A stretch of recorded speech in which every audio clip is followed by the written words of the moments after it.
Hi everyone, welcome to Global Online. This is Ankita सूद.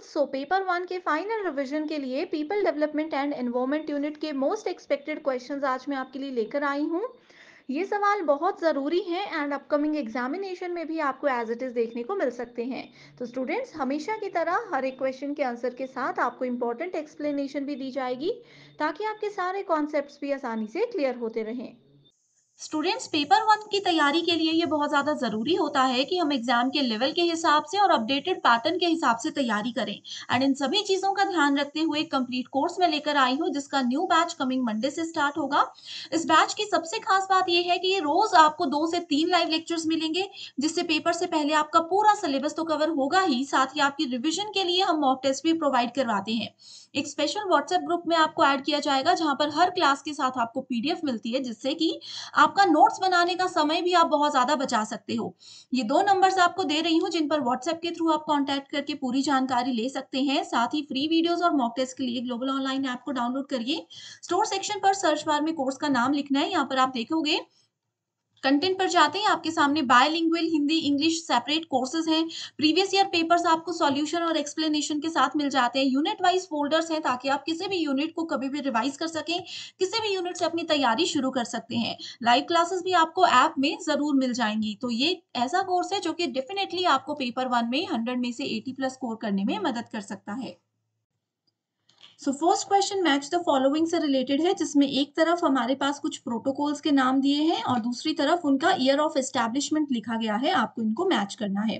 सबसे पहले आता है Montreal protocol, then Rio summit, Kyoto protocol और Paris agreement, right. Montreal protocol 1987 में establish किया गया था एंड आपको ये भी पता होना चाहिए कि ये क्यों बनाया गया था। मॉन्ट्रियल प्रोटोकॉल ओजोन लेयर को प्रोटेक्ट करने के लिए बनाया गया था। तो ए को हम थर्ड से मैच करेंगे। ये दो ऑप्शंस में ए को थर्ड से मैच नहीं किया गया है तो इनको हम कट कर देते हैं। आगे है रियो समिट। रियो समिट 1992 में बनाया गया है। यहाँ पर आप देख सकते हो ऑप्शन बी जो है वो दोनों में सेम है। एंड रियो समिट आप लोगों को मैं बता दूं, इसका दूसरा नाम यूएनसीईडी है, मतलब United Nations conference on environment and development. ये भी आप लोगों को इसका नाम पता होना चाहिए। ये basically biodiversity, climate change, sustainable development, इन सब चीजों के लिए बनाया गया है। तीसरा प्रोटोकॉल है क्योटो प्रोटोकॉल। ये 1997 में बनाया गया था and basically green house gases के एमिशन को कंट्रोल करने के लिए क्योटो प्रोटोकॉल को बनाया गया था। सी को हम मैच करते हैं फोर्थ से। ऑप्शन नंबर 1 में हम पहुंच चुके हैं और लास्ट ऑप्शन है Paris agreement, that is 2015। And Paris agreement आपको बता दूं कि ये कॉप 21 में इसको डिसाइड किया गया था एंड क्लाइमेट चेंज के लिए पेरिस एग्रीमेंट बनाया गया था, क्लाइमेट चेंज को कंट्रोल करने के लिए। इसको याद रखने का तरीका ये भी है कि पेरिस का क्लाइमेट बहुत अच्छा होता है, तो पेरिस यानी कि क्लाइमेट चेंज को कंट्रोल करने के लिए बनाया गया है। तो करेक्ट आंसर है option number 1। What is the correct chronological order of sequence from older to newer of the following agreement, summit and protocol? आपके सामने कुछ प्रोटोकॉल्स और एग्रीमेंट्स दिए हैं। आपको इनको क्रोनोलॉजिकल ऑर्डर में अरेंज करना है। सबसे पहले पुराना आएगा, उसके बाद सबसे एंड में सबसे नया प्रोटोकॉल आएगा। सेम चीज थी प्रीवियस क्वेश्चन में हमने पढ़ी।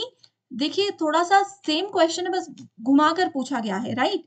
वहां पर भी हमने पढ़ा था Paris agreement 2015, Montreal protocol 1987, Kyoto protocol 1997 and Rio summit 1992। तो आप देख सकते हो सबसे लास्ट में कौन सा आएगा, ए आएगा, दैट इज पेरिस एग्रीमेंट। यहाँ पर correct answer option number B है। ओके, सेम क्वेश्चन डिफरेंट तरीके से पूछा गया है, इसलिए आपको जो एक्सप्लेनेशन दे रही हूँ वो इंपॉर्टेंट होती है। दो स्टेटमेंट्स दी हैं। इंटरनेशनल सोलर अलायंस का विजन एक में बोला है कि let us together make the sun brighter. Okay, so ये बिल्कुल सही है। इंटरनेशनल सोलर अलायंस जो कि 2015 से एक सोलर एनर्जी को रीयूज करने के लिए बनाया गया अलायंस है। इसका विजन यही है कि हम मिलकर सूर्य को उज्जवल बनाएंगे। और स्टेटमेंट 2 बोलती है इंटरनेशनल सोलर अलायंस का मिशन क्या है। Every home how far away will have a light at home. ठीक है, तो सोलर मिशन का यही है कि जहाँ पर वैसे इलेक्ट्रिसिटी नहीं पहुँच पा रही है, वहाँ पर हम सोलर लाइट्स को यूज़ कर सकते हैं। तो इनका मिशन ये है कि चाहे कितना भी दूर आपका घर है, कहीं भी आपका घर है, हर घर में बिजली पहुँचाई जाएगी। तो दोनों ऑप्शंस बिल्कुल करेक्ट हैं। Which of the following is an ozone depleting substance? So, ozone depleting substance क्या है? ऑप्शंस है sulphur dioxide, methyl chloride, carbon dioxide या फिर मीथेन। ओजोन डिप्लीटिंग सब्सटेंसेस क्या होते हैं? देखिए, हमारी पृथ्वी के चारों तरफ एक ओजोन लेयर होती है जो कि सूर्य की हानिकारक यूवी किरणों को हमारी पृथ्वी के अंदर आने से रोकती है, क्योंकि वो हानिकारक होती है। स्किन कैंसर, स्किन जैसी स्किन डिजीज बहुत ज्यादा उससे हो सकते हैं, ह्यूमन को, प्लांट्स को, एनिमल्स को, सबको। तो ओजोन लेयर प्रोटेक्ट करती है उन हार्मफुल रेज को हमारी पृथ्वी तक आने से। ओजोन जो है अभी डिप्लीट होती जा रही है, ठीक है, ओजोन लेयर पतली होती जा रही है कुछ रीजंस की वजह से, कुछ केमिकल्स भी उसमें इन्वॉल्व है, उसमें से निम्नलिखित में से कौन सा है? तो करेक्ट आंसर है मिथाइल क्लोराइड। इसके अलावा आप लोगों के साथ एक लिस्ट शेयर कर रही हूँ, इस पर फोकस करिएगा। Ozone depleting substances are chemicals that destroys earth protective ozone layer. ये कुछ ऐसे केमिकल हैं जो कि हमारी पृथ्वी की ओजोन लेयर को खराब कर रहे हैं। ठीक है, आपको पता ही होगा ओजोन लेयर में एक बहुत बड़ा होल भी बन चुका है, और ऐसे ही ओजोन लेयर को प्रोटेक्ट करने के लिए ही मॉन्ट्रियल प्रोटोकॉल बनाया गया है। ये सब गैसेस हैं, इनके नाम एज इट इज नोट कर लो। पेपर में सेम क्वेश्चन इन ऑप्शंस के साथ पूछा जा सकता है। Secretariat of convention on biodiversity is situated in. So आपसे सीबीडी पूछा है, ये क्वेश्चन ऑलरेडी बहुत बार पेपर में आया है, स्टेटमेंट बेस्ड में पूछा गया है पहले, कि secretariat of convention on biodiversity यानी कि जैव विविधता सम्मेलन का सचिवालय कहाँ है? ये है मॉन्ट्रियल, कनाडा में।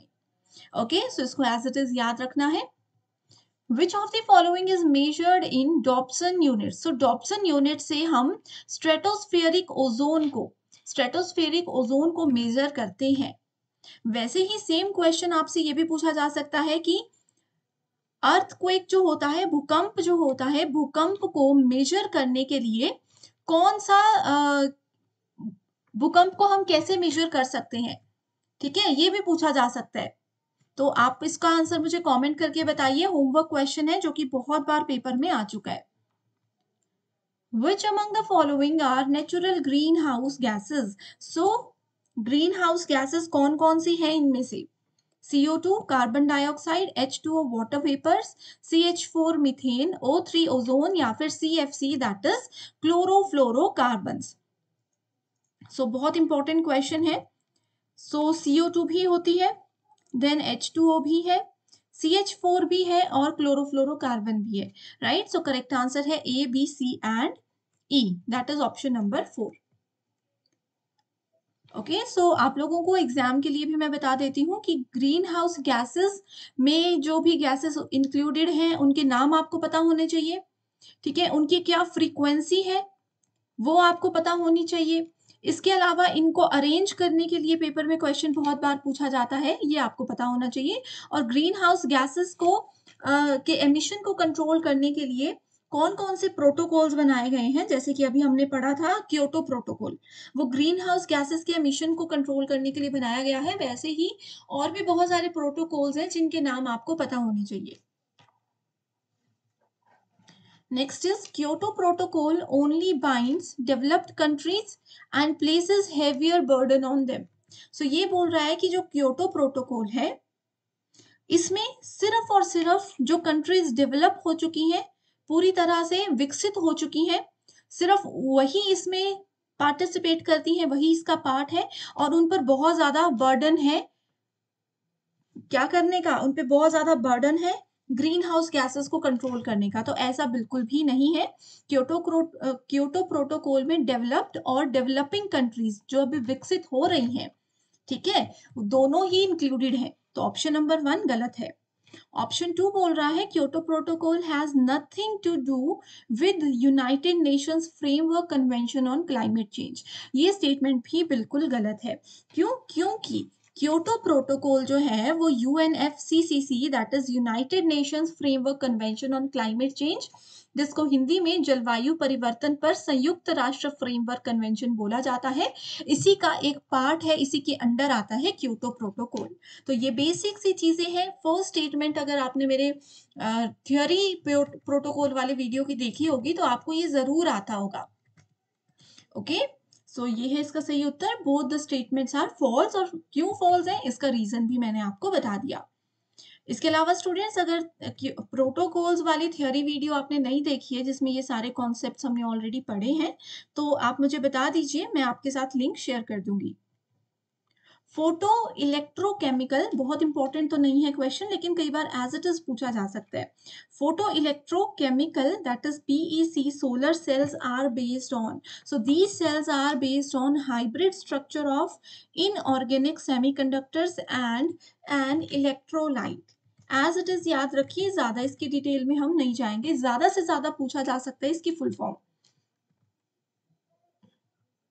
Waste stabilization ponds are what? So waste stabilisation ponds क्या होते हैं, सबसे पहले आपको ये बताती हूँ। So students, waste stabilisation ponds क्या होते हैं?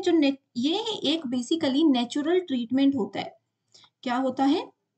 नेचुरल ट्रीटमेंट होता है किसका? वेस्ट वाटर जो होता है, वेस्ट वाटर का ट्रीटमेंट होता है ये। Okay, they consist of a series of ponds where waste water is treated through various physical, chemical and biological processes. So इसके अंदर आपके पास कौन कौन सी चीजें आती हैं?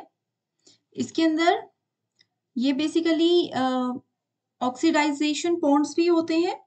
ओके, ऑक्सीडाइजेशन पॉन्ड्स को एरोबिक पॉन्ड्स या फिर मैच्योरेशन पॉन्ड्स भी बोला जाता है। एंड वेस्ट स्टेबिलाईजेशन पॉन्ड का ये एक बहुत कॉमन टाइप होता है।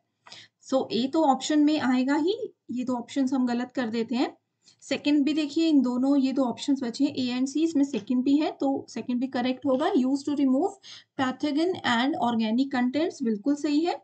और तीसरा ऑप्शन आता है नेचुरल ट्रीटमेंट सिस्टम। ये मैंने आप लोगों को फर्स्ट स्टेटमेंट में ही बताया कि ये नेचुरल वाटर ट्रीटमेंट सिस्टम है। ओके, तो करेक्ट आंसर आ गया हमारे पास option number 1, that is 1, 2 and 3 only. So ये मार्च 2023 यूजीसी नेट में पेपर एज इट इज ये क्वेश्चन आया था, और आगे भी अगर पूछा जाएगा तो यही सब चीजें घुमाकर पूछी जाएंगी, एक्स्ट्रा और कुछ नहीं आएगा। ठीक है, सो इसी के साथ स्टूडेंट्स सेशन को एंड करते हैं। मैं उम्मीद करती हूँ आपको ये सेशन बहुत पसंद आया होगा। Thank you so much everyone and I wish you all the very best.